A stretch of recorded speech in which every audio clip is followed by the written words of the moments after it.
welcome you to this seminar in the series of the Consortium for Research on Terrorism and International Crime, entitled Fighting International Terrorism the French Way. It is Pernille Rieker, senior researcher here at NUPI, who will present on this topic based on her forthcoming book. The chapter is on French counterterrorism, and Pernille is an expert on European integration, European foreign and security policy, and French foreign and security policy, among other things. After Pernille's presentation, Tove Gravdal will offer her comments on the topic, followed by a questions and answer session. And Tove is an international affairs journalist at Morgenbladet and is an experienced observer of French politics. So this is yours, Pernille.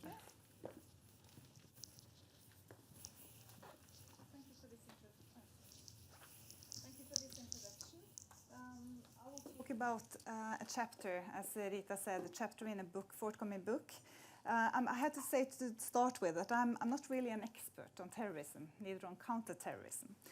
But when studying French politics and French foreign and security policy, understanding how France has handled terrorism over time becomes important.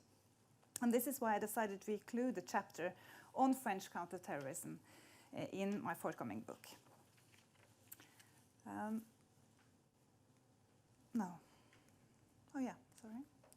And this is the forthcoming book. It will be out in 1 month or something, in June, July.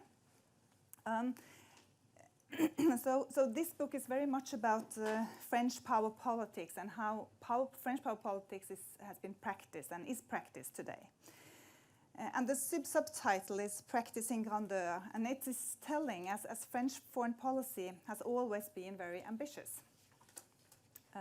French identity is in many ways based on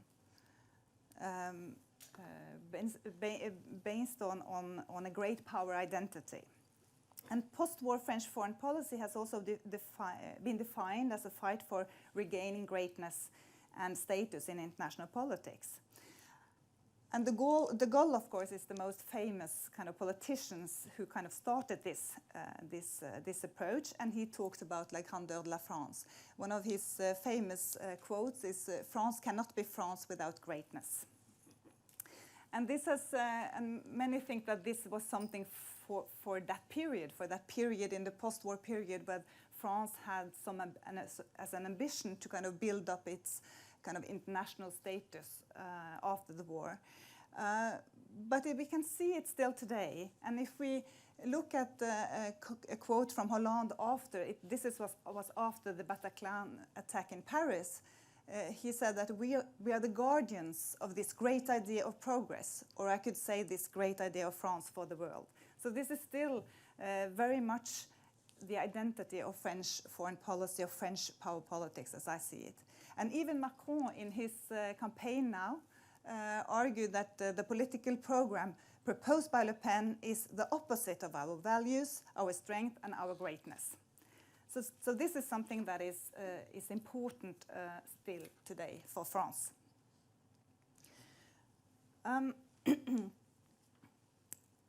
But the question is, what does it really mean today? Because French international status has been increasingly challenged. It is the steering wheel or the backbone of French foreign policy. It's regaining the kind of la grandeur de la France. But the question is, but how is that possible today, and based on what?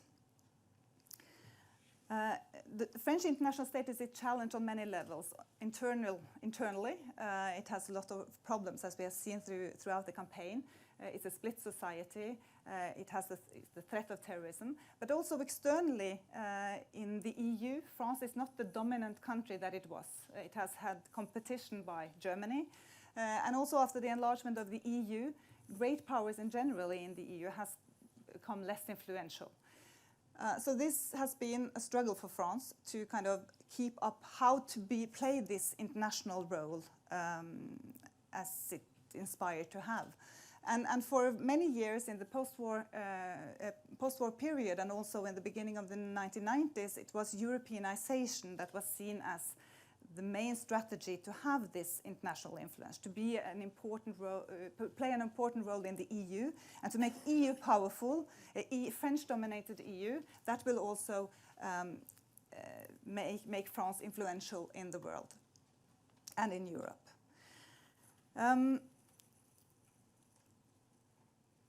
But what we see is that this is no longer really a sufficient strategy.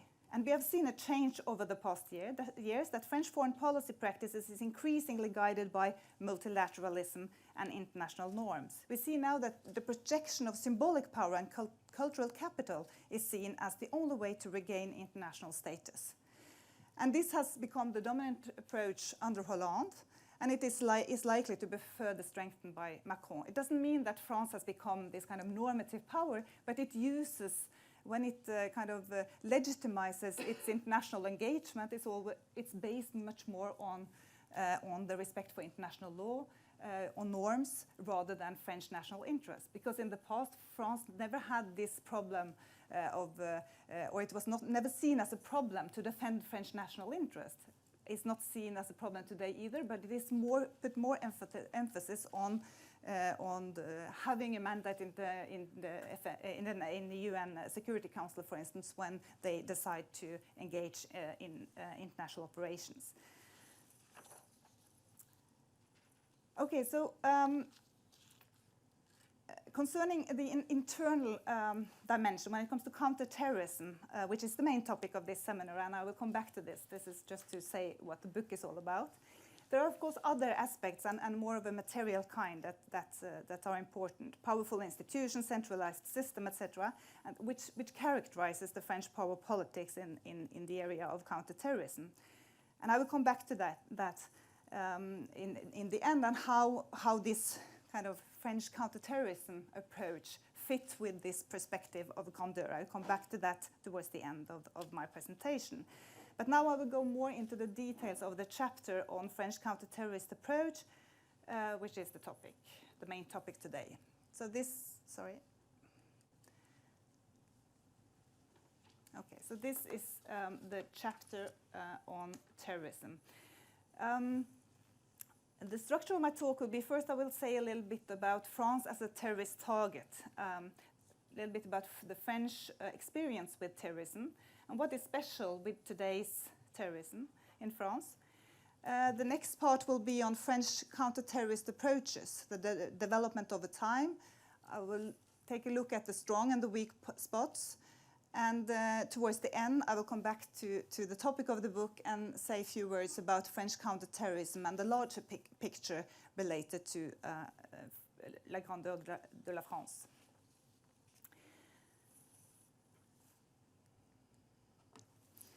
Okay, so first, why is France a key target? There are several reasons for that. And one could say that France is perhaps more exposed than other countries. It has a colonial past.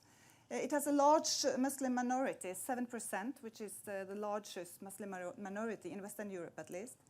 It is also combined with a secularism, laicity, and perhaps what we could call a failed integration policy. In addition to that, France has more than 11,000, according to French government, more than 11,000 what they call fiche S,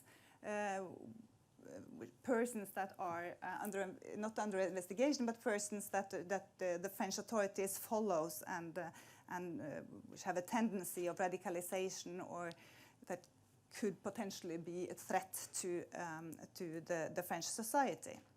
And of course, France has also been at the forefront in the fight against international terrorism, which also, some would argue, make them more exposed than other countries. But then we could also argue that it might be a result of a failed counter-terrorist approach. France has had given priority to hard rather than soft security measures over time. And it has also given priority to national over transnational and European measures. And this could have something to do with having more attacks in France that maybe, and elsewhere in Europe, that you need to tackle these threats more on the European and transnational level. This is not conclusion, this is just the questions that I put out.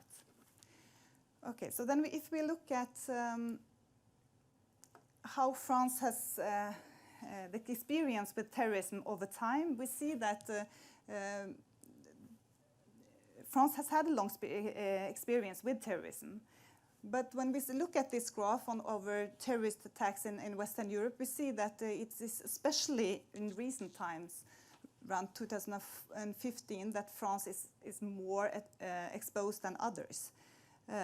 Earlier times, it was Europe was exposed to terrorism, and not particularly, not only France. We see that many of the attacks occurred in other countries than France. So, terrorism in France is not something new. France have experienced terrorism in the 50s and the 60s from separatist movements. It was especially linked to the war in the separatist war in Algeria, but also in the 70s and the 80s, primarily left-wing terrorism or separatist terrorism, especially from the Corsican separatists. And in the 1980s and 1990s, and also as from 2012, radical Islam has become kind of the main source of terrorism in France. But what is interesting is that the responses to these different periods of terrorist attacks or terrorist threat have varied over time in France. And I will talk a little bit about that now.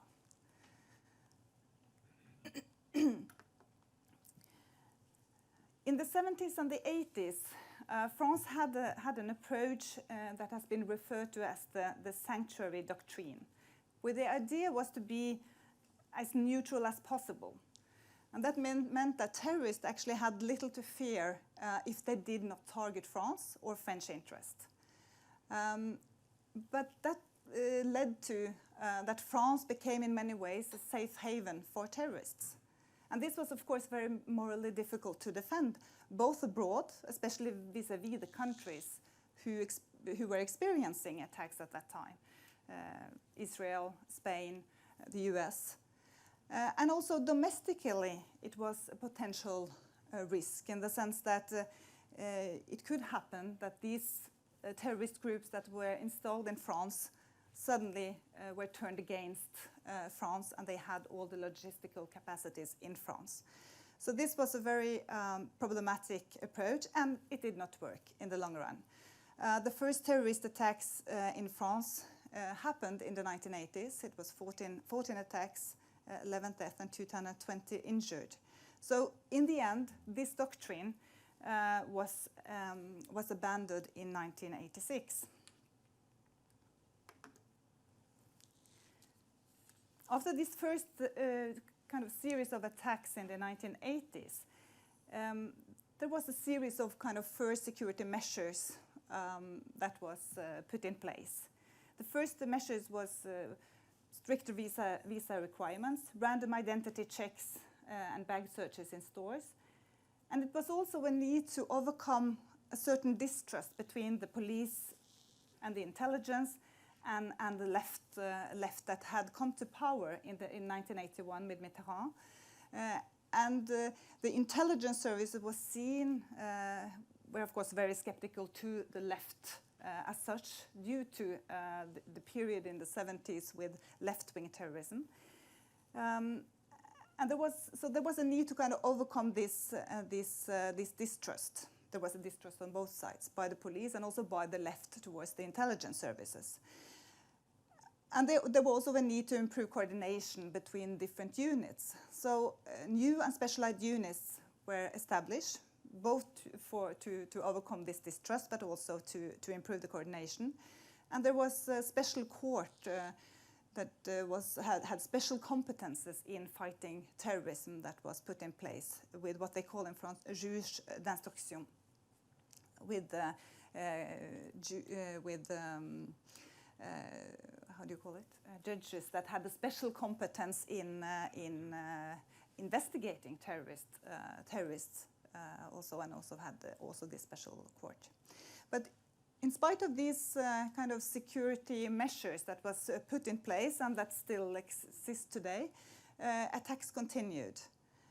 And that led France to have a certain deals, secret deals. This has never been officially confirmed, of course, by the French government, but has been a lot of evidence that this actually happened, that secret deals were signed with Syria and Iran, which was the countries that were very much opposed to the French foreign policy at the time. The French participation in the multinational intervention in Lebanon. It was opposed. France was also opposed to Libya's intervention in Chad, and France supported Iraq at the time. So these deals with economic support from France in exchange for no more terrorist attacks in France actually worked. In the period 1987 to 1994, there were no terrorist attacks in France. But then in 1994 to 1996, there was a return of Islamist terrorism in France. And this was very much at that time linked to the civil war in Algeria in 1992. And France was, of course, particularly exposed due to history. And it expanded to France with the kidnapping of 3 French consular agents in 1993.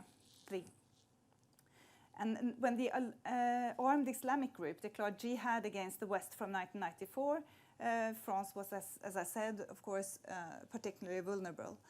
And in 1994, there was an Air France flight from Alger to Paris that was hijacked, but this was handled by the police. And there was also a series of arrests in France, but then there was a few terrorist cells in Lyon and Lille that were not detected at the time. And these cells were the cells that actually carried out the attacks in the period 1994 to 1996. And the most serious of this is of course, the Saint-Michel bombing in June 1995.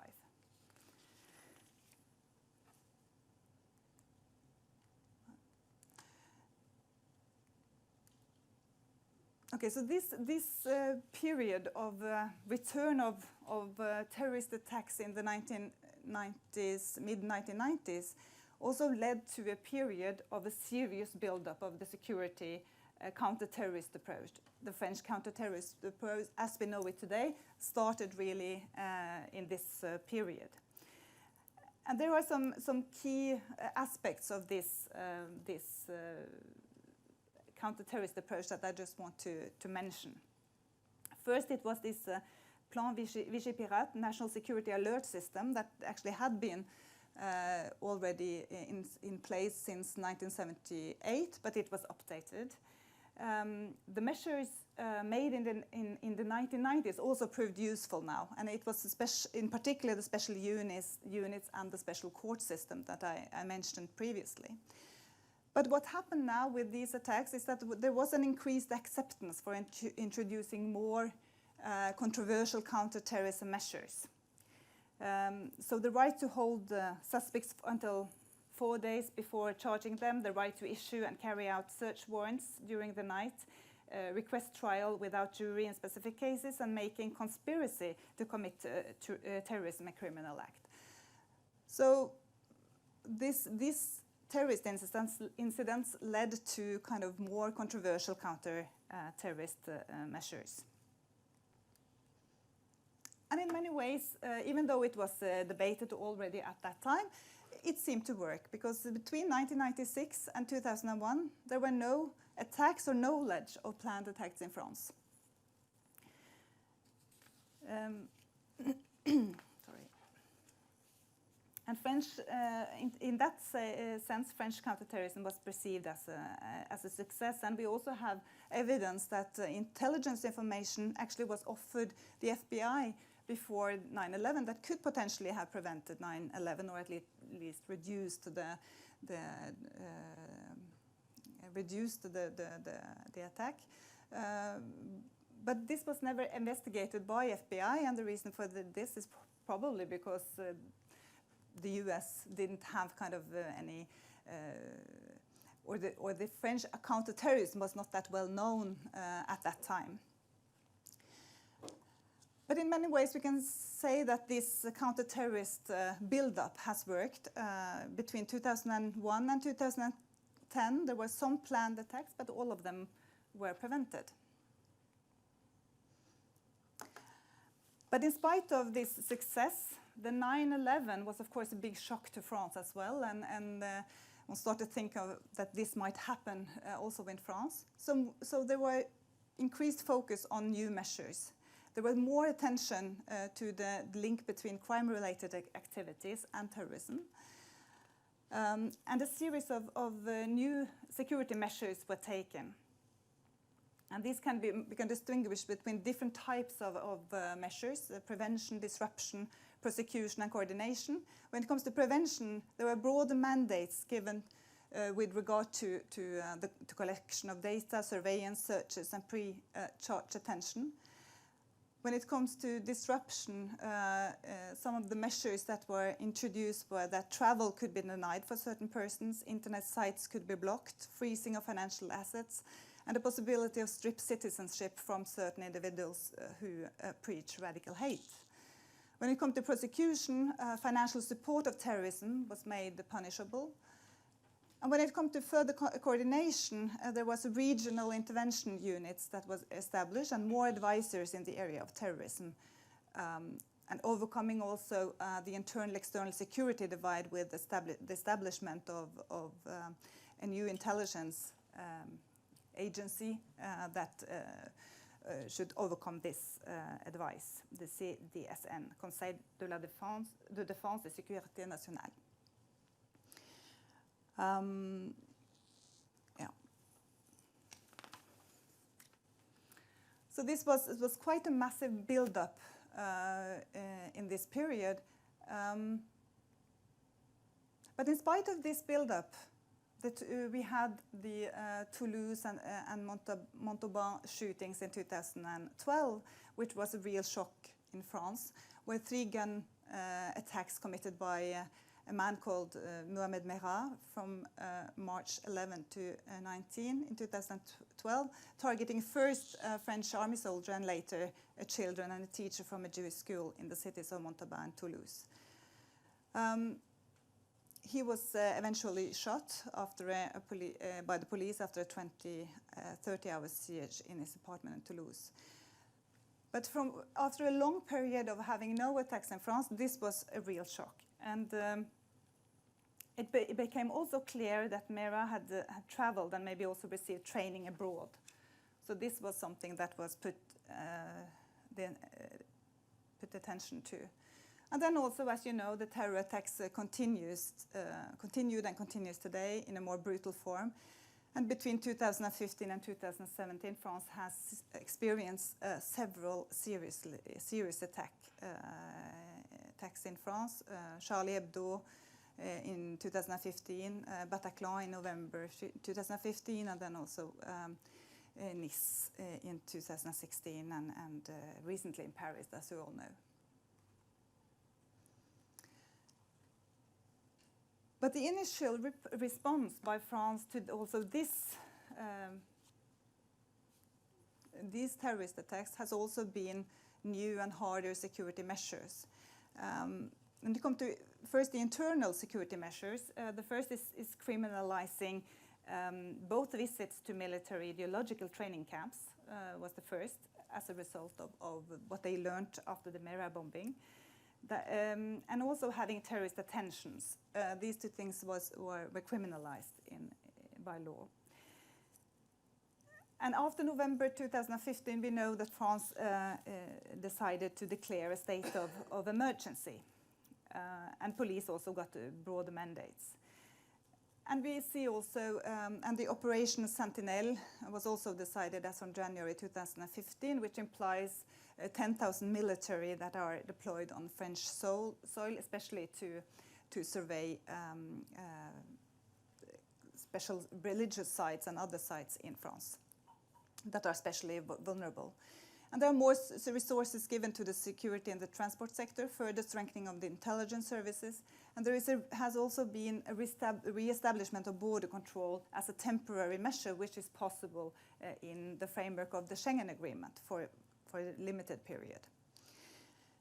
in case of an extreme threat. But there has also been external security measures, stronger military engagement in the fight against international terrorism abroad, first in Mali, Sahel, in Syria and Iraq. And France is also at the forefront in the fight against IS.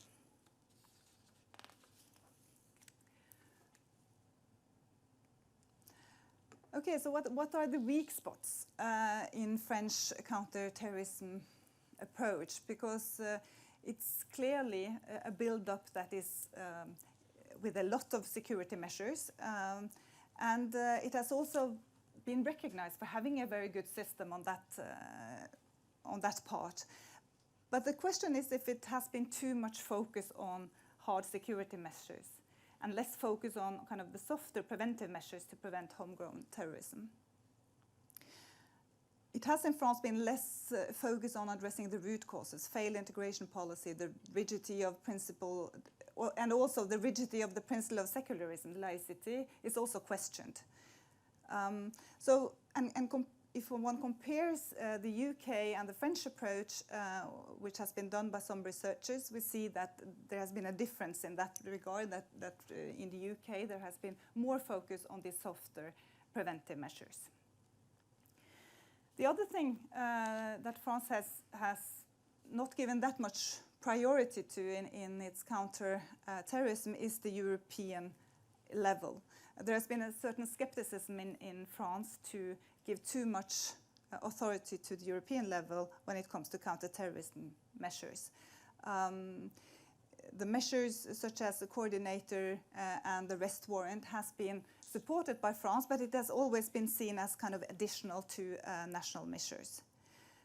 And the priority when it comes to EU having a role in counter-terrorism has been given to external border control and promoting common security and defense policy to help out in the fight against international terrorism abroad.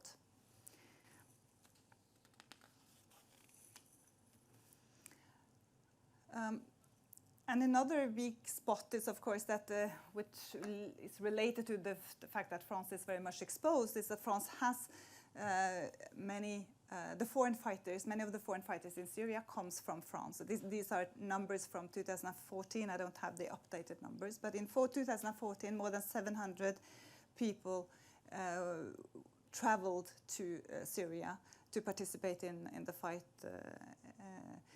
together with IS, and it's only Russia who have more, is the country that have more foreign fighters in Syria. But in spite of this development and these kind of characteristics of French counter-terrorist approach, there has been kind of some recent adaptations in the French approach, and it has increased. There has been an increased recognition in France also that both hard and softer measures are needed. Now internal measures are maintained, but also supplemented by prisons reform, de-radicalization program centers, internet campaigns, and also a detailed plan, 80-point plan has been adopted to fight homegrown terrorism. And in the external security domain, interventions are of course maintained, but there is also an increased recognition that humanitarian aid and the handling of root causes are important. And here there are some advantages when it comes to the centralized political system, because when France decides to change its approach, and it happens very quickly. Reforms are implemented very rapidly when it comes to these internal security reforms, the radicalization centers and so on. It happens in all over the country at the same time. But the question is if this will work, and there is still a question about European measures. Is this enough, or is it important maybe to have more efforts at the European level in order to fight international terrorism, which is not only a national problem? And there is an intellectual debate and intellectual disagreement about this in France. Gilles Kepel and Olivier Roy has different approaches to this. Kepel argues that we see a radicalization of Islam, and that there is the kind of the root causes of terrorism lies in the ideology of IS and its capacity of recruitment. And he also argues that there is a lack of integration that is producing easy victims for IS recruitment strategies and radicalist ideas of Islam. And then we have Olivier Roy, who is arguing that Islamification of radicalism has little to do with Islam as such. He argues that French Muslims, in fact, are rather well integrated, and terrorism is more a societal, psychological issue, or maybe a generational revolt among second and third generations of immigrants. And of course, these two different perspectives on why radicalization happen also has implications for what kind of strategies or counter-terrorist measures one should adopt. So far, the French government goes more in the line with Capelle, trying to attack the root causes when it comes to integration policy, when they have now started to include kind of the more softer measures. Okay, so to sum up this part on this chapter on French counterterrorism approach, of course, France has been exposed to terrorism for decades, and there are different approaches. But still, one can argue that priority in France has been given to hard security measures at the national level. But still, the threat of terrorism is greater today than ever before, and more in France than elsewhere. And one could argue what the reasons are for this, but this is a fact. We see also, when we look at French approaches, we see that there have been recent adaptations, as I said, with more focus on soft security, more focus on preventive measures. But then the question is if these measures are based on the right understanding of the root causes, and, as I mentioned before, if the domestic measures are sufficient to handle this threat.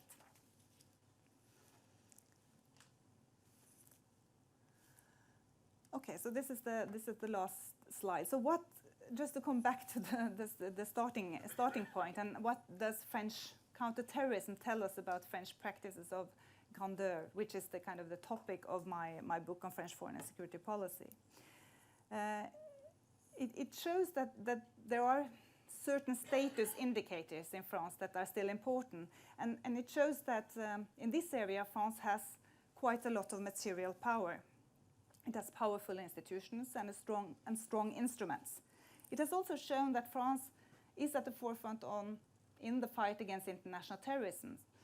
And I haven't talked so much about this in this presentation, but it's more about the external dimension of counterterrorism in the chapter. It follows that France is at the forefront of also. It also shows that France is at the forefront when it comes to kind of the intellectual debate about the root causes and what approaches to take.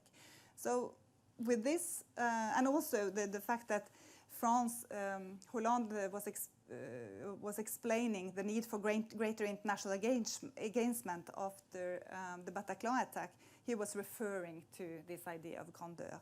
That we are, as I said in the beginning, we are the guardian of this great idea of progress, or I could say this great idea of France for the world. And during Hollande's presidency, there has also been an insistence on multilateralism in the sense that for international engagement, you need the mandate in the Security Council, or at least be part of a greater coalition. So there is this kind of normative foundation for the engagement, which has been important for Hollande. And I think that this is something that characterizes French politics today, and also something that we will see more of with Macron, most likely, when he takes over power from next week. Okay, I think I will end there. Thank you.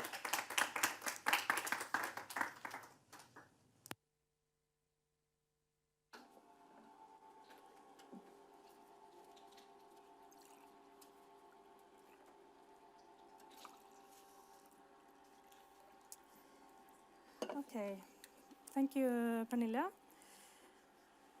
And thank you for inviting me to this seminar. I will take the mixed role of a critical opponent, a curious journalist, and a moderator for an inclusive talk afterwards, which involves you, I hope.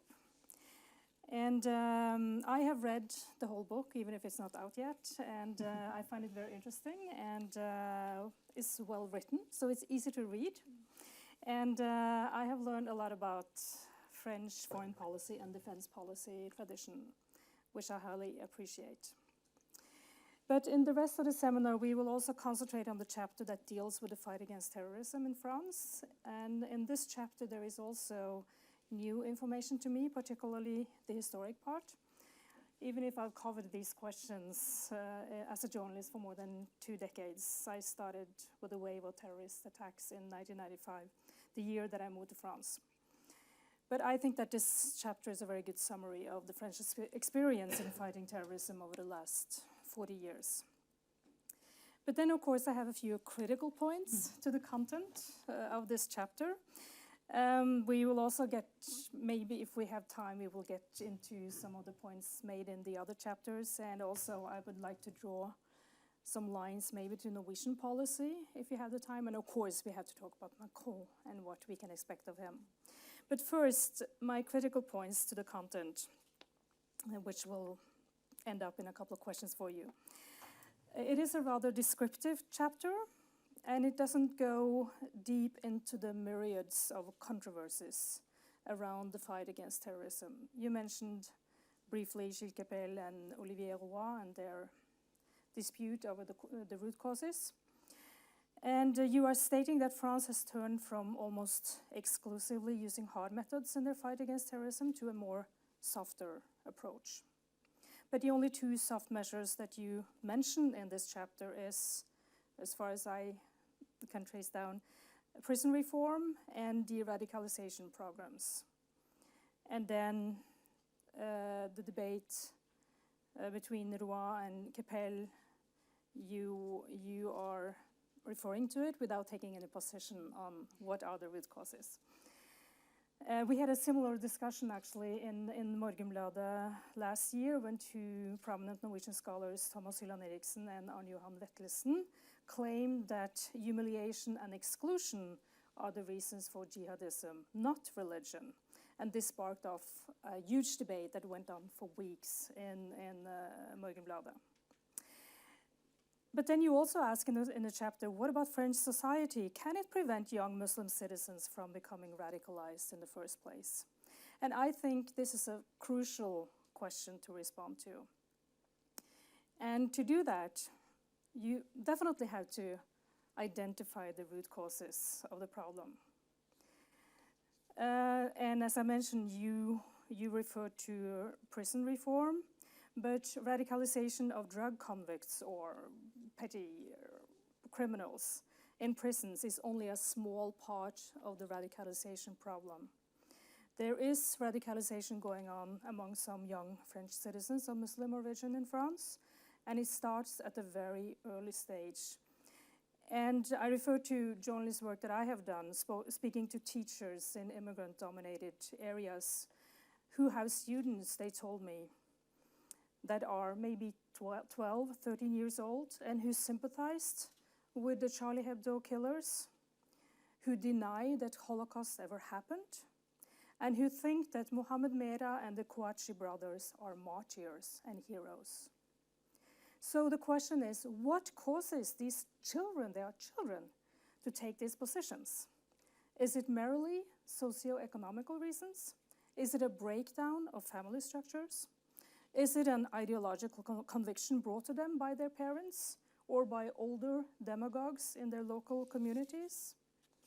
I would argue that the causes are mixed, but it is pretty clear that there are patches of French society where the cultural rules are different from the broader secular society, which is actually something Gilles Kepel warned against as early as 1987 in his first book that he published on these issues. And you refer to these societal changes that seem to be the true source of radicalization in France. So I'm curious, I don't know whether you will respond to that question, but what do you think are the main causes for radical jihadism in France? And do you agree that fighting these root causes of terrorism is the only way forward, and therefore we need to identify them? We'll start with that. Okay, yeah. Now, I know that this chapter is very descriptive, and it's not. I'm not addressing this issue. I'm not taking a position, and the reason for that is, of course, I'm not a specialist in that. So I think it's very difficult to take. And the aim of the chapter was to give an overview of what France has done when it comes to fight against terrorism, and not so much trying to find out what it could have done differently or where the causes of terrorism comes from. But I think that this debate between Capelle and I don't know if everyone says it's Roy. I think they say Roy. Yeah. I think that is a very important debate, and it also shows that this is something that the French are debating. But what interests me is what kind of implication does it have for policy, and so far it hasn't had so much implication for policy, maybe a little bit, and it certainly is Capelle's ideas about how to, not so much the kind of the generational issue that Olivier is presenting, that has been addressed when it comes to policy measures. So I don't know what I think. I think maybe there is a combination of those two. I mean, these two, Capelle and Roy, they have been enemies. They was very close friends, and now they are enemies. But I don't see that the two different things that they are presenting, or the different causes, are exclusively or mutually exclusive. I mean, you can have some kind of fascination that you have the radicalization of Islam at the same time. You have both the generational problem and you have the problem of integration. And I think you actually see that. And from the example that you referred to, with the 12, 13 years old that are fascinated by this ideology, one should think that this is not related to lack of integration. Since they are so young, it's maybe more an generational issue, some kind of generational opposition to their parents or something. So I think that might be both. I agree with you on that, and I think that the debate, when I read the debate between Capelle and Roy last year, particularly Capelle did himself not too good, because he represented himself as talking about the radicalization of Islam as the root cause. But when you read his books, he definitely includes the social changes and lack of integration and socioeconomic reasons. But you agree that fighting terrorism efficiently has to address these root causes? Absolutely. And I think that some of the problems in France is that it hasn't been done. I mean, it has been done recently. And when France decided to, as I said, change the course and adapt new measures, take into more softer measures, try to address the kind of the integrational challenges that they have, or the societal challenges, these changes happens quite quickly, at least for the kind of the programs and the measures that they put in place. The question is if it's the right measures. But the problem in France is that it has been an overemphasis on the security measures. And what could question, and I just do it indirectly in my chapter, that it actually has led to more risks, because it's also, with all these kind of controversial measures, you risk to provoke these Muslim communities that feel that they are always looked at as a threat. So it is. I think it's extremely important to come back to some kind of balance, and I think this is what's happening in France. But it could take time before you see any effects. Certainly, young men from the banlieues around Paris, they would say that that's the reason why they are so mad at the police, because they're always controlled when they go into the metro, because they look Arab. So they are potential terrorists, and they hate that, which is understandable. But there is another root cause, or which is discussed in France, and that is mental illness or mental instability. And we saw that with Karim Sherfi, who killed that police officer at Champs-Élysées only 3 weeks ago. And he had a history of extreme violence and mental instability. And do you think that it also might be a problem that we are calling, not only, I mean, in the press, we definitely do that very easily, and also the police and politicians too easily call it terrorism, while in this case it could just as easily have been a murder. Okay, he had some documents from the IS, but he wasn't necessarily politically motivated. Do you think that is a problem? I think that might be a problem. And as far as I haven't read everything about this attack and about this person that carried out the attack. But as far as I understood, he was not really radicalized, and it had happened very recently that it had maybe found some documents. But he had been sentenced before for police murder. He had been in prison for that, and he had some kind of aggression against the police, not so much kind of a convinced jihad kind of approach. So I think maybe that this is, I mean, and it's understandable also when you have had all these attacks, that when you have this attack, people think the first thing they think about is that this is a terrorist attack. But yeah, I think that is a problem. Another critical point is that, as you are pointing out, there is no doubt that these hard measures that France has taken in order to fight terrorism, like surveillance and police work, is working. They do prevent terrorist attacks. But then you say that this fact makes it difficult to explain why terrorist attacks still occur in France, because the police work is so good. But I will argue that it's not so hard.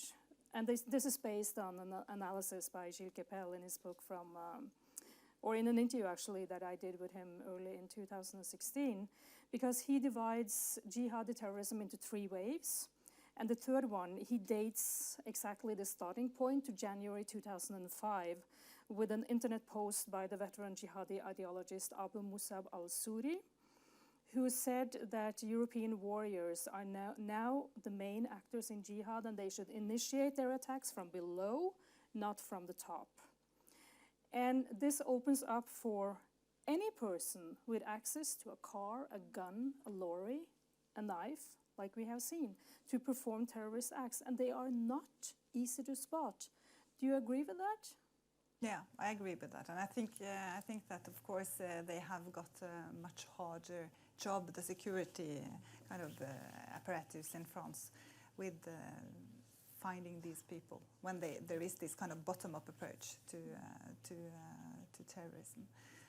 So I agree with that, but still, I think there is important to have that debate.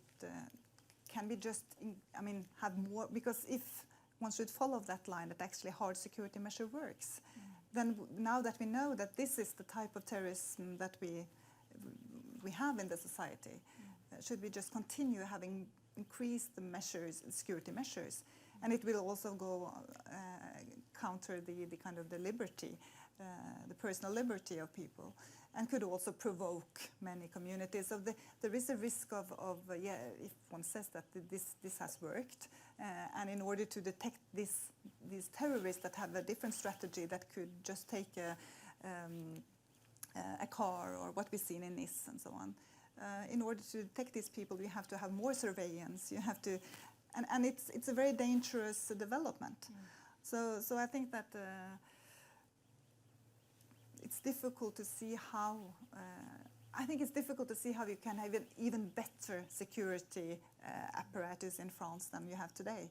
I think you need to handle it with other tools. Meaning again the soft measures. The softer measures, and I'm not an expert on what will work, but I think it is that are, a lot of research has been done on that, and there are also a lot of experience from other countries. The UK had more experience with these kind of measures. So, but France doesn't have a tradition to look to other countries when they change their system. But, and also when going into the soft measures, you go to the core of political debate in France, which with the confrontation between Marine Le Pen and Emmanuel Macron, like we saw it in the election campaign, the identity politics is really at the core of what they are discussing. And one thing that Macron has said explicitly and hinted to many times is that the French society has failed in addressing some of the root causes. And one thing I experienced last year, I was in Compiègne, north of Paris, which is an immigrant-dominated town, or it's actually a very typical French town, because Compiègne used to be, it has a castle where kings used to come for the summer, and it's a very, very strong bourgeoisie town center, and then you have the surroundings around the town center. I mean, it's literally only a few meters away, which is dominated by an African group here, a Maghreb group here, Asians here. So I went to this immigrant-dominated cité in Compiègne and attended a meeting with a woman called Latifa Ibn Ziaten. And you saw the photo of her son on one of those slides, Imad Ibn Ziaten, who was the first who was killed by Mohamed Merah in 2012 in Toulouse. And Latifa Ibn Ziaten, she came from Morocco. She was an illiterate when she came to France. She raised 4 kids. And she was very, very proud of Imad, who was a professional military. He was a parachuter. And he was the first to be killed by Mohamed Merah. And they have the recording, because Mohamed Merah recorded what happened when he killed Imad Ibn Ziaten. And Mohamed Merah argues, saying that I'm killing you because you are a traitor. You are serving the secular French state. It's an extremely powerful story. And Latifa Ibn Ziaten, she went to that cité in Toulouse where Mohamed Merah grew up, because she wanted to find out what happened to this young boy. Why did he derail like he did, obviously? And the first thing she tells me, or she tells the children all the children in the school were gathered, and they listened to her, and she tells them that she comes to the cité and she asks them, a few young boys standing on a corner, asking them, is this where Mohamed Merah lived? And they say to her, oh yeah, he lived there. Don't you know that? He was a hero. He's a martyr. And she was shocked, of course. And she told them that, well, he's a murderer. He killed my son. And she ended up standing there talking to these boys. And she realized, oh my God, if this is so normal, something has to be done about it.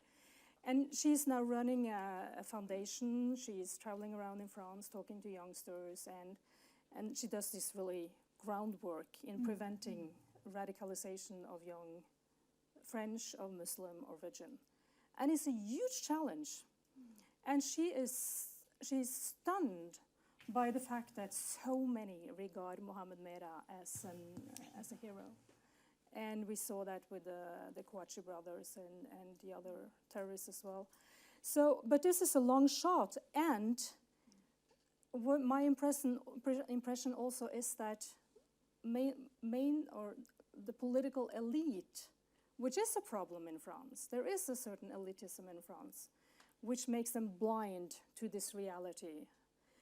Do you think that is a problem, that there is a lack of willingness, and this is it too much of a conception of grandeur in France, that we know best, so they are blind to these realities in their own society? Do you think that is a problem?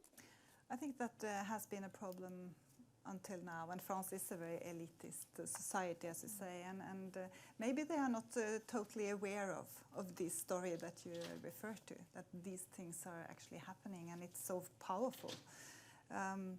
So I think it's a problem, and I think that what is interesting to see now is that maybe this change of political culture that has started in France with Macron and En Marche, maybe we could not kind of overestimate it, but I think still there is, even though Macron is from the elite schools and is very much representing the elites, his approach now is to try to get politicians of the new generation, a new not kind of break with this elitist system. And maybe that will also help to addressing some of these issues. He was very much criticized in the election campaign for saying, well, Marine Le Pen misquoted him because she took a phrase that he said out of context, saying that France doesn't have a culture. But he said something after that. He added that France is a multitude of cultures, sort of incorporating all the different cultures that are represented in France. And Marine Le Pen kept using this, real banging on him with this phrase that he says that France doesn't have a culture. So you think that he could actually change this way of thinking about what is present in France? Well, I think at least he has a different approach, and I think a different approach is needed. And if one of the things is to break with the kind of the elitist system, I think he at least has a project that goes in that direction, and it might also have impact on how France is handling the problem of radicalization. I think also he and his movement is more open to learn from other countries. And I think the whole kind of, so the whole attitude I think is different. I think it's a new political culture in France. It will depend on if he is getting the majority, of course, in the parliament, because when it comes to domestic politics, it is the government that has the most influence. So this is, of course, important, but I think that there is some prospect of change. And also he went to Algeria saying that France might have committed crimes against humanity during the liberation war in Algeria. And again, he was strongly attacked by Le Pen for saying that, because France didn't do any wrong in Algeria, according to her. And if so, they should definitely not admit it. And is that something new as well? This is something new. And it's not only Le Pen who has criticized him for that, also others on the conservative side, Fillon and his supporters have also been very critical about that, because it's normally not, and countries should not apologize for what happened in the past. That is kind of their approach, because there are so many different aspects of that historical approach. But I think it shows some kind of courage. And it's maybe important to send that kind of signal to the Muslim community that France has actually had the problematic past, and it has to apologize for some of its historical. Yeah, because that is something that has been argued by French of Arab origin, who say that, well, we learn everything about Descartes and Rousseau and all these and all the details about the Napoleonic Wars, but we never hear about what actually happened in Algeria. And it should be part of an integrated history that belongs to both Algeria and definitely to France. Yes, there is also one point when it comes to the role that Macron definitely aspires to play, and that is to break down the sort of the mutual dependence of the radical Islamist talk, or the Salafist talk rather, because there is, we have to make sure that we have to talk. Violent jihadism is one thing, but there is also a very reactionary conservative Salafism that has quite a following in France. And Gilles Kepel at one point argued that they are mutually interdependent because their rhetoric sort of reflects each other. What do you think about that? This is not my expertise at all, but I have just I've just read the debate between Kepel and Roy on that issue, and according to Roy, this is not the case, that you can have Salafists that have no kind of no ideas of radicalization or not thinking about this move. But this is not really my expertise, so it's difficult to say. You talked about preparedness, and definitely inside police circles and in the judiciary, they were definitely prepared for more terrorist attacks, particularly after the Toulouse attacks in 2012. But then there's another anecdote by a colleague of mine in France, David Thompson, who is an experienced journalist at the RFI, and who has written 2 books about jihadists, and he's sort of a star in that journalism, in my opinion, because what he did first in 2014, he interviewed 18 jihadists who had either traveled to Syria or were planning to. And he launched his book in 2014, and he had all this in-depth information about their way of thinking and their attitudes. And he said, attacks will come. It's obvious. They're planning it. They told me. They want to do that. They want to attack on French soil. They're French citizens. They want to attack on French soil. And he was so heavily criticized by politicians, by commentators, saying that you are an alarmist. So there seems to be a discrepancy between what police probably knew and what politicians and the public were willing to admit would happen, at least back in 2014. And then, of course, the Charlie Hebdo came when 2015 started. You mean that the police were more prepared? They must have been. I mean, yeah, they must have known, but that the public and particularly the politicians, they were not willing to see what was happening. I don't know. I mean, after the Merat murder, many measures were put in place, and I think there was, and also the international engagement. I mean, when Hollande came into power in 2012, it was rather quickly that he started also the engagement in Mali, and it's a certain link between his willingness to go there with the Merat shooting, and I think that there was a certain preparedness for that more could happen in France, and France has to be on the forefront of the fight against international terrorism. So I think that they were very much prepared, and also if prepared, I mean prepared that something could happen. And also maybe they relied too much on the police that the security measures that had been taken up until then functioned quite well in France. And that what was important now was to try to fight, because Merat, it came out that he had been traveling and visited these training camps, at least that he had inspired to do so, and that's why I think this international engagement became kind of priority after that. And David Thompson, he's arguing that we can expect more. His most recent book that came out in December, Les Revenants, is an interview with foreign fighters that have come back to France.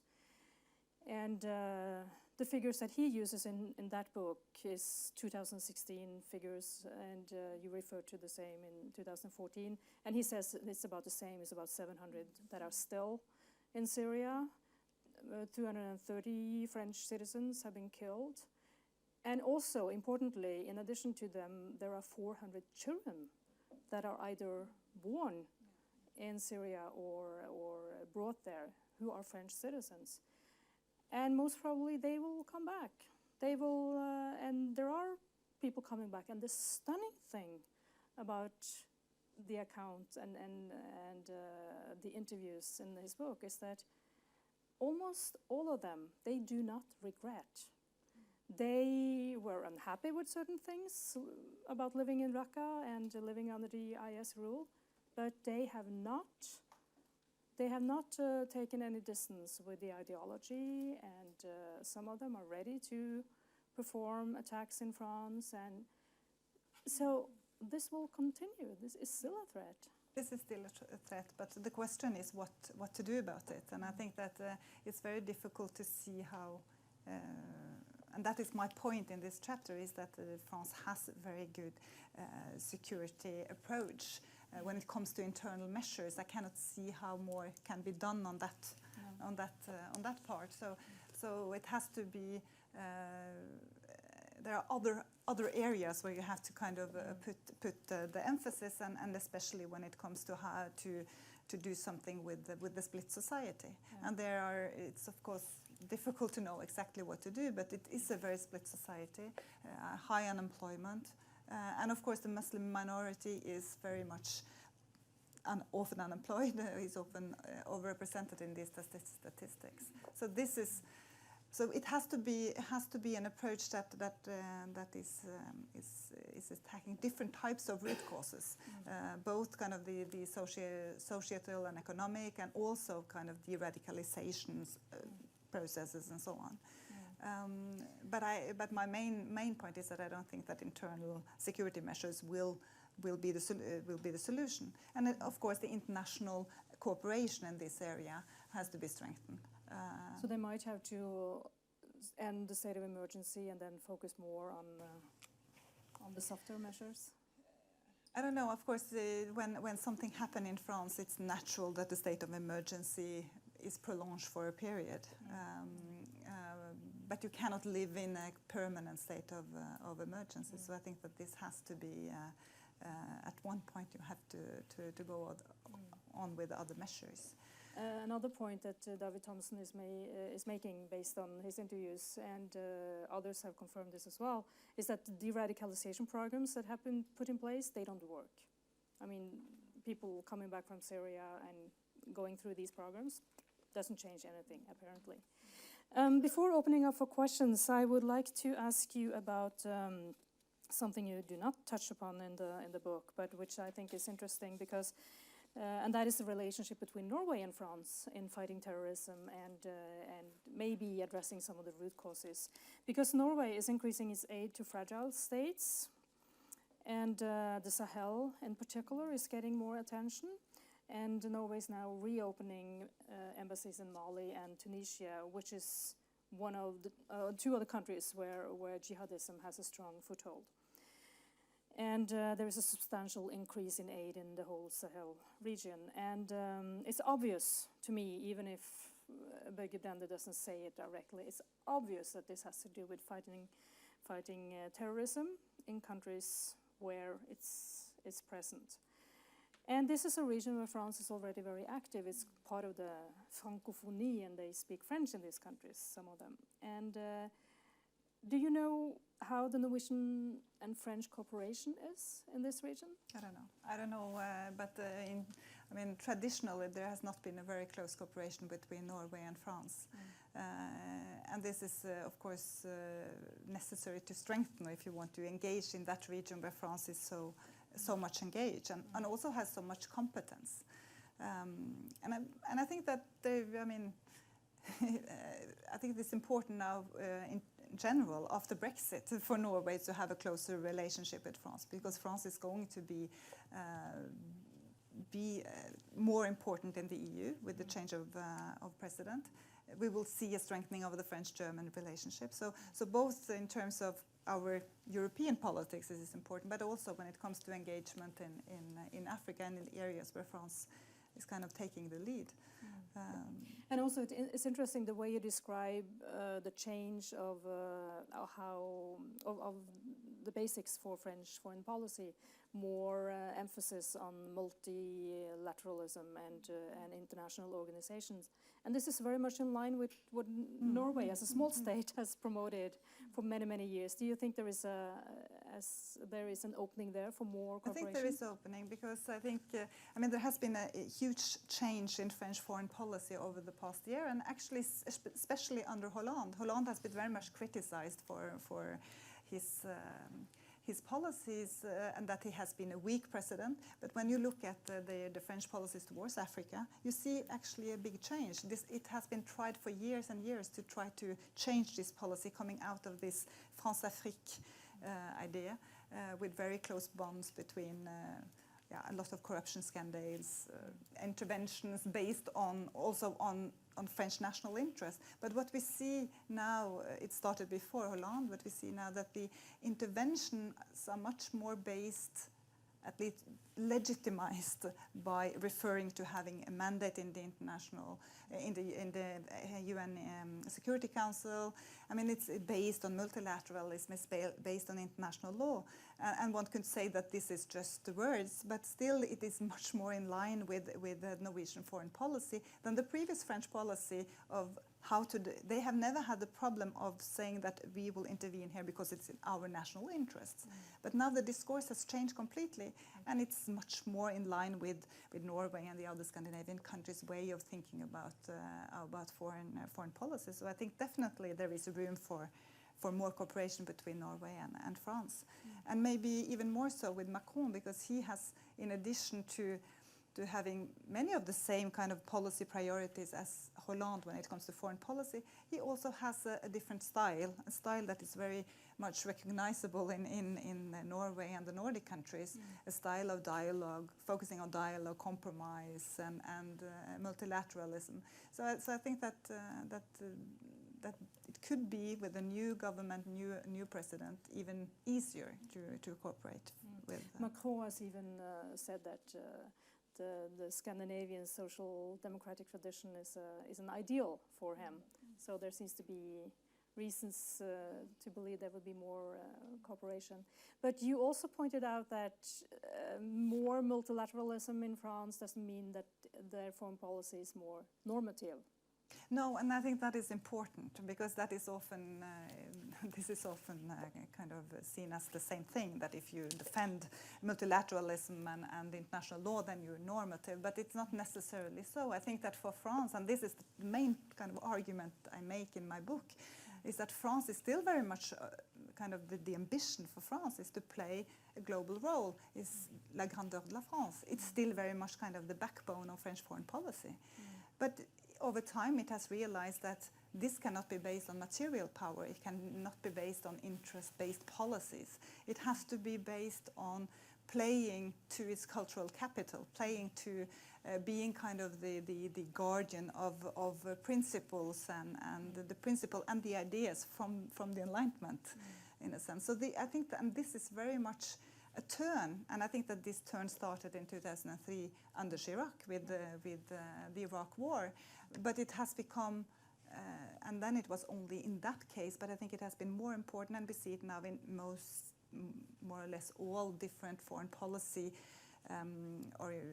policies of France towards different regions. We see that this is kind of the way they argue and defend their policies is very much based on multilateralism. And this has not been something that has been dominant in French discourse in the past.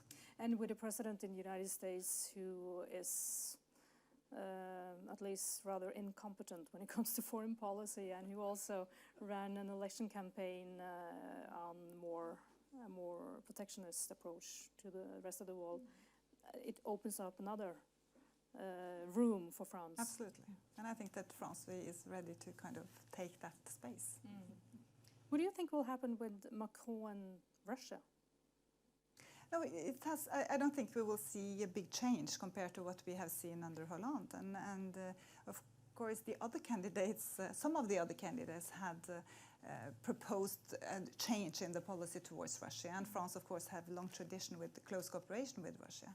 But Hollande made a change in that policy in the sense and lined up with the EU in the sanctions. He went back on the Mistral ships that he was supposed to sell to, and these kind of things. So there has been a shift, and I think that this shift this is not going to change with Macron. He has been very clear on that, and I think that he will continue along the same lines. Are there any questions in the audience? Okay, let's start there.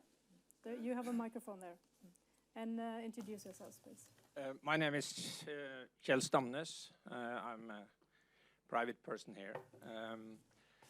Particularly since 2001, in all countries there has been introduced a lot of tools given to the organizations fighting terrorism. And also after a new terror attack, there is a requirement to get new tools. That has been a tendency.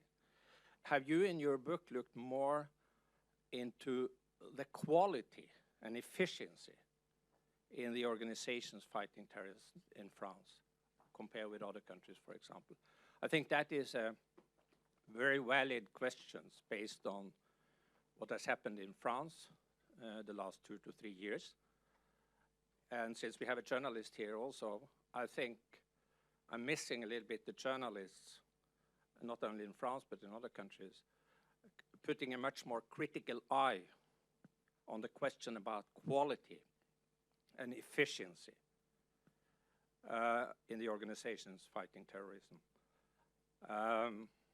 Because we are continuous on the border here of going too far versus the privatization side.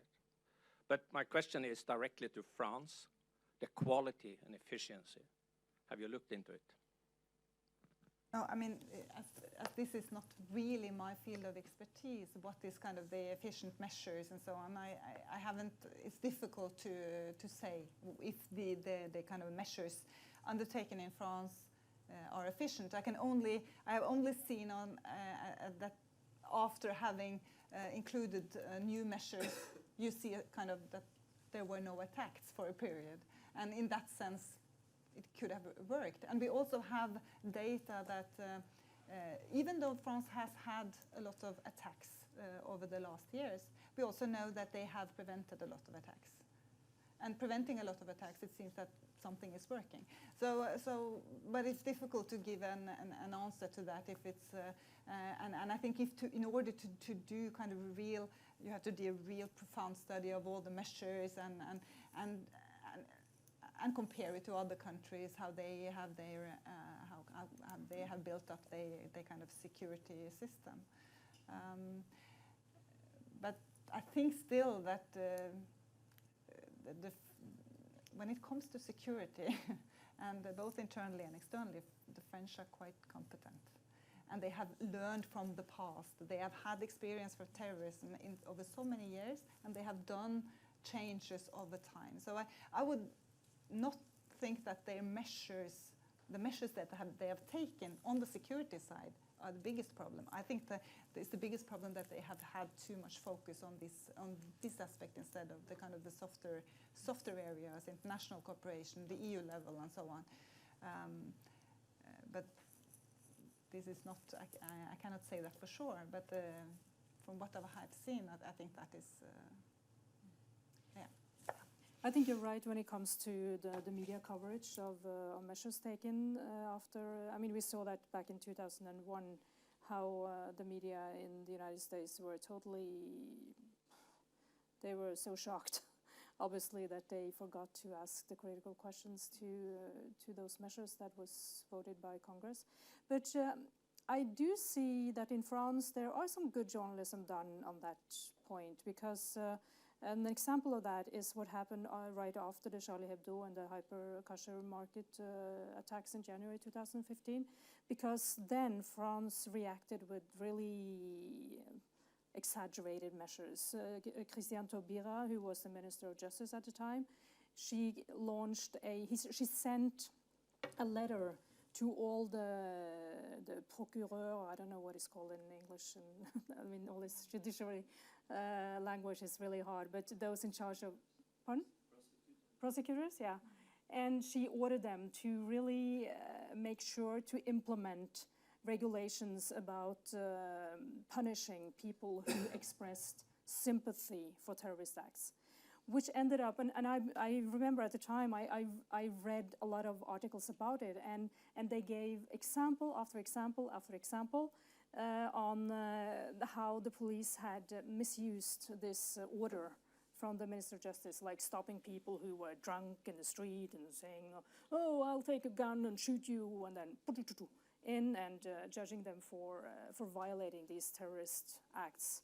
So, and there was a lot of coverage in the French press about this. I mean, there were endless coverage of that. So there has been quite good coverage, I think, on certain aspects at least. But there is another question next to Mr. Stamnes. Well, I think he was first. Thanks a lot, Pernille, for your presentation. Thanks for your excellent comments as well. Well, there were many things that I would like to ask, but I will focus on the European level, because that is something that probably is prominent in your book. How do you see that, because we seem to want kind of more international cooperation, there is always the tendency to say well, we need more Europe, or we need, more cooperation, more information sharing, and all those things. But do you really see that that coming? Because, for example, the French, the attacks on Bataclan, for example, they provided perfect opportunity for using new tools that the EU had, solidarity clause, etc. But the options that France made back then was, in invoking the mutual assistance clause, really showed that they wanted to do things bilaterally, and they wanted to be in control of the process, because had they gone through the solidarity clause, things they would have done at the EU level. So this is just an example of how things kept on being done at the national level. So do you see, in the real world, potential for more EU? It's difficult to say, because there is a certain lack of trust in the EU level. So in order to have more EU, you have to develop that capacity. And of course, the countries have to be willing to give up some of the sovereignty in this area. And this is very difficult when especially for France, and I guess that's why France is so skeptical, is that they don't really want to not have control of this area as long as the EU doesn't have more competence. But where I see it might come is now with the new president in France, with the prospect of having a stronger Franco-German kind of relationship and cooperation in the EU. And also there was this proposition last December, I think, or at least before Christmas, creating a French-German defense union. And there the internal security and counterterrorism is also included in that.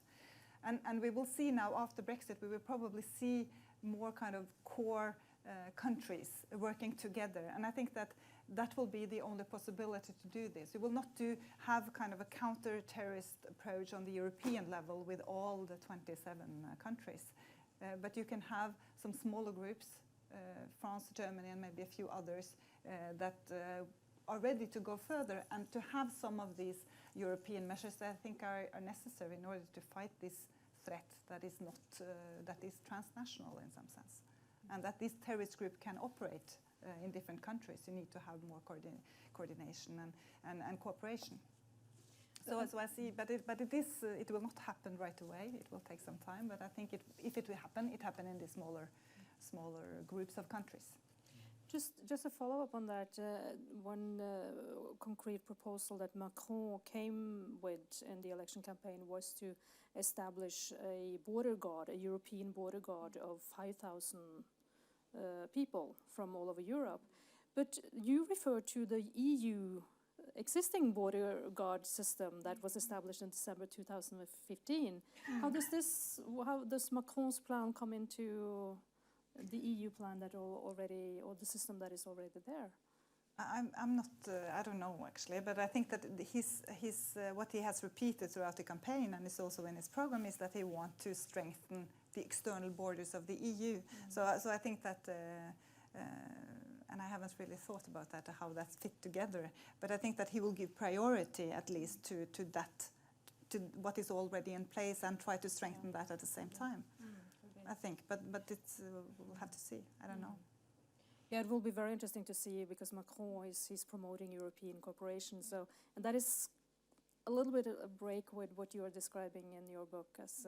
This is a new thing, and I think that. But what he has put most emphasis on, and that is of course in the campaign with Le Pen. He has focused on the need to have Schengen, but with stronger external borders.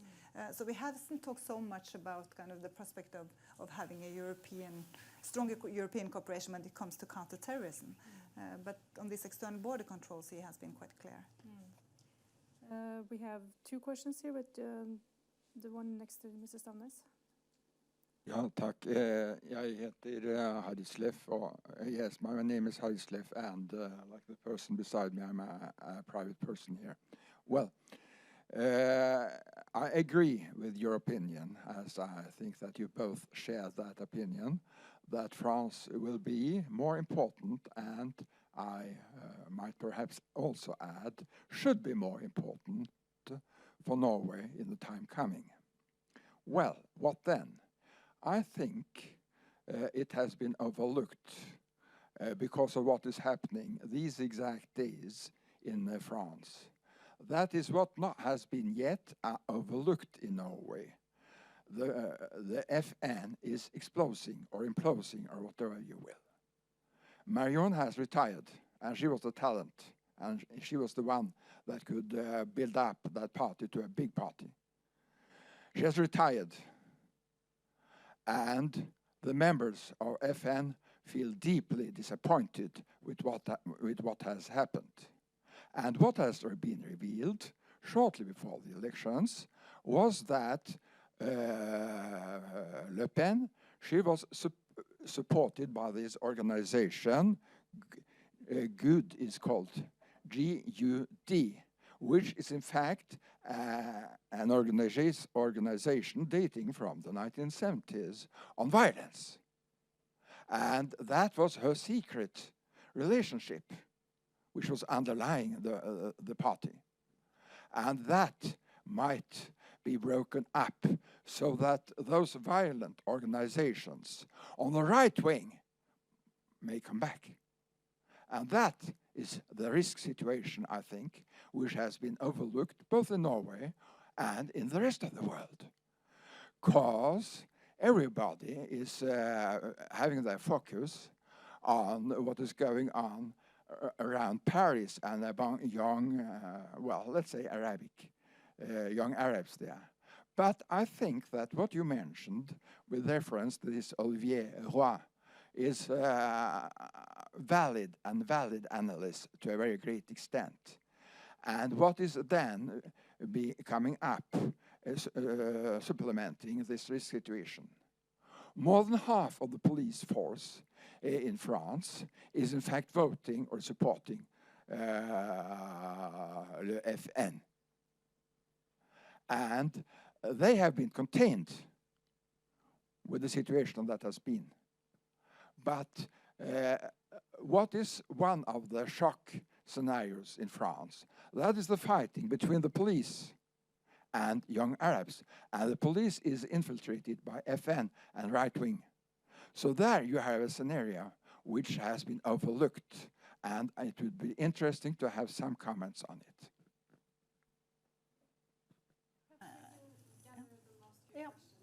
Yeah, okay, so the question. Karsten Friis over Curtin. Just a comment really on the countermeasures. On the European level, firstly, after the Bonn attack, the truck driver person there, I think he traveled through 4 European countries before he was accidentally apprehended in Italy and shot. Not because they recognized him, but because he was at a strange place at a strange time. So obviously there's room for improvement when it comes to European cooperation, and this shouldn't be too difficult, actually. My other comment is on security services. The tendency among security services when things happen is that they want to have basically reach out to more people, so to say, have a broader net. Whereas to my impression, and I must stress I'm not an expert really, but my impression is that in most terrorist attacks in Europe, actually in the world, at least in the Western world, including France, they're all known, more or less most of them are known people, one way or the other. They have been on the radar. They fit the profile. Have been in Syria. They've been back radicalized. Blah blah blah. But still, the forces haven't been able. The intelligence service haven't been able to stop them because of lack of capacity. So what is needed is not really broader net. It's actually more resources to kind of follow up and keep an eye on them, both legally and resource-wise. And we have the same in Norway. You cannot follow people for too long unless you find something suspicious, right? So it's a very delicate balance there also. But it seems to me that it's more like deepening rather than broadening, to use a European phrase, when it comes to keep track on this. So again, more of a comment. I don't know. I don't expect you to answer this really. Thank you. More questions?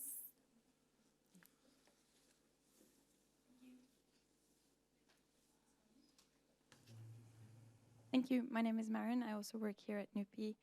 And I have a question about this French principle or policy of laïcité, which to me is a bit of a curiosity.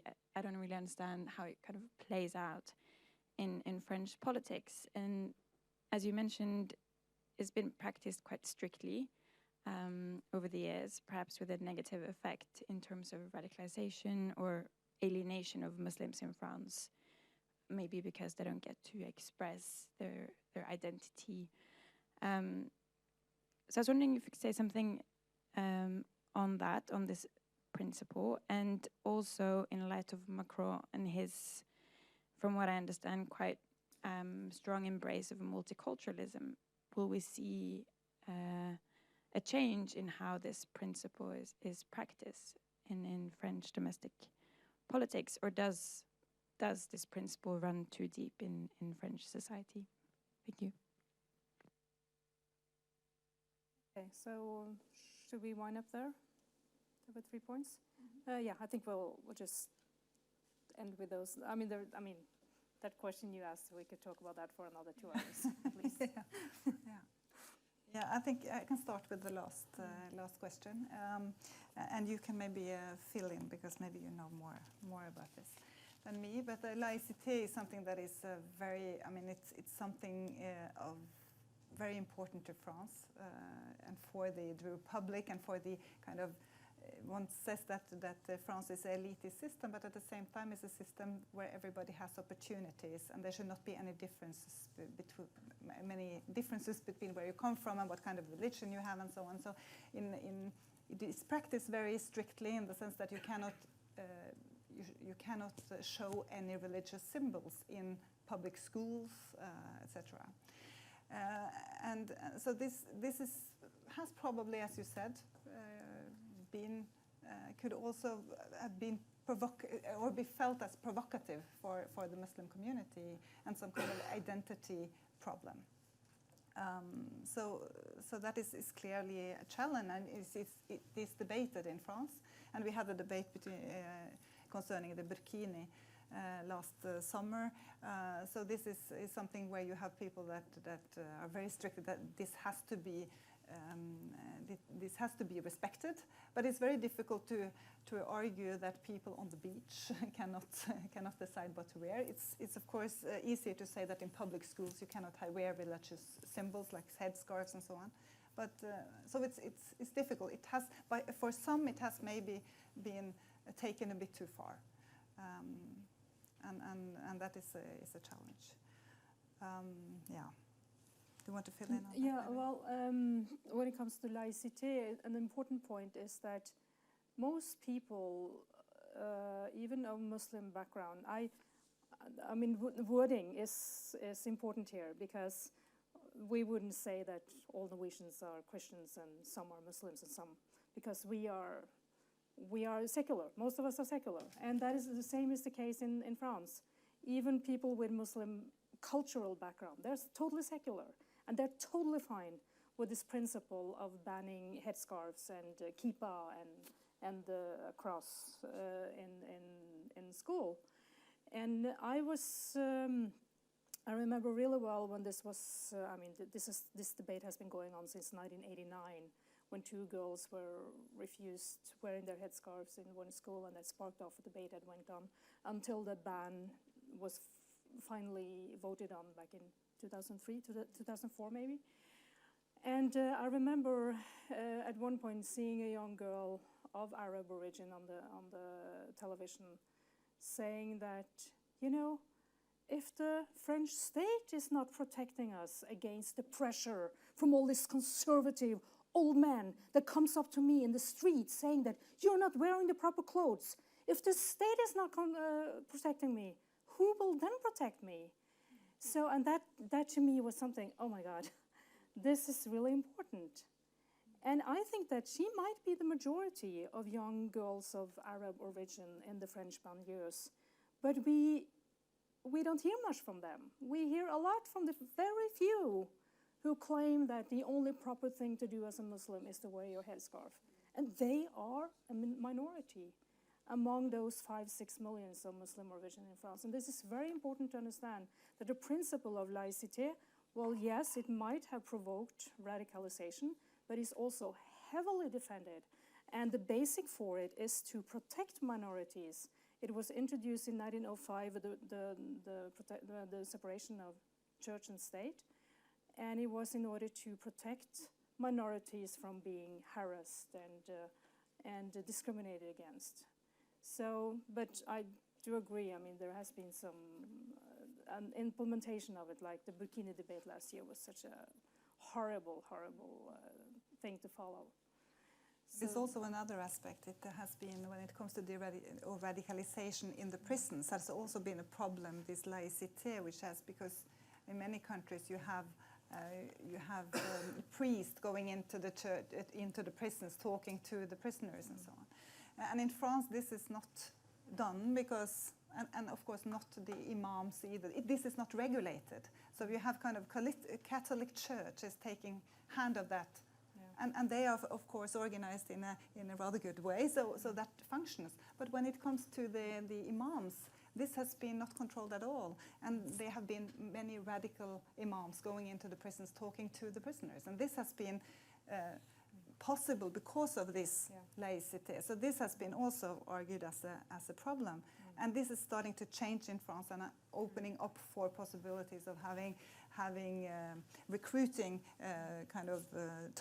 moderate imams to have this job as going into the prisons, talking to and that is inmates. But Macron's talk about multiculturalism, how that will play out, we'll see. Yeah, we'll see. I don't know. I don't have any answer to that. But of course, it's very much his way of campaigning against Le Pen, who is very much against multiculturalism. So of course, how it will lead to a change of policies, I'm not sure. Just one comment to what you said about that extreme right-wing group known for violent attacks.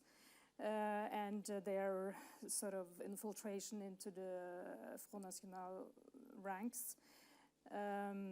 There was actually, I don't know what you heard, but the En Marche office in Lyon was attacked on the day before the second round by apparent good sympathizers in Lyon. So they are still rather active. And I have to say, I was surprised when I saw the debate between Macron and Le Pen between the first and second round.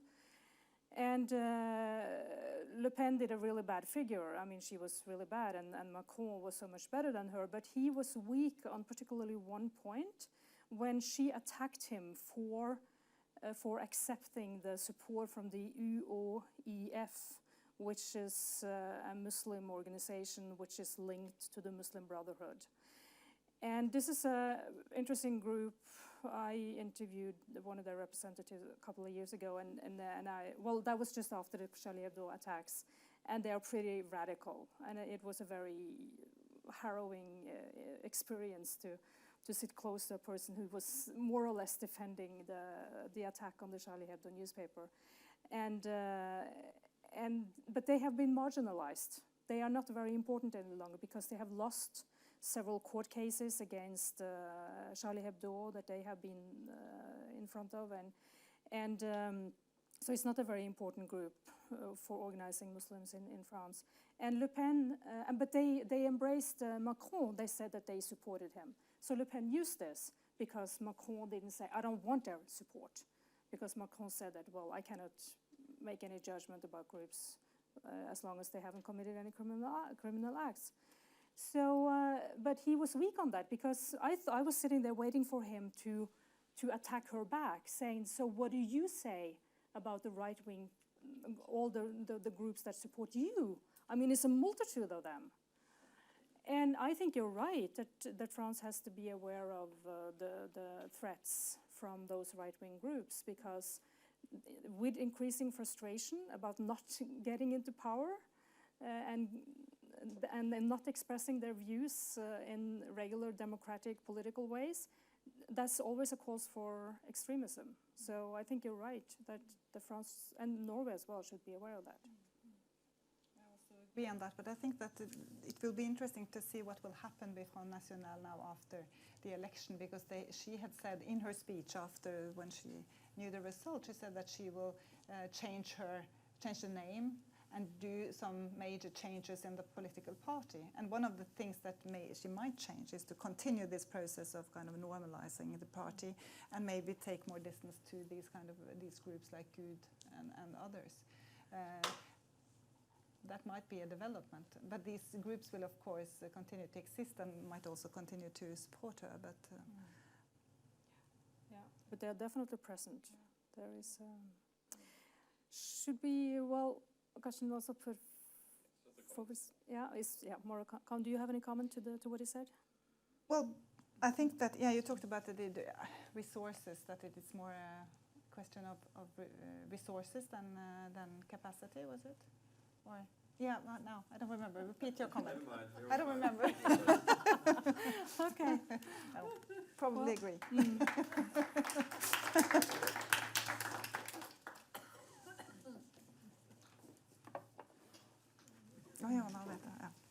Nå vet jeg hva jeg skulle si.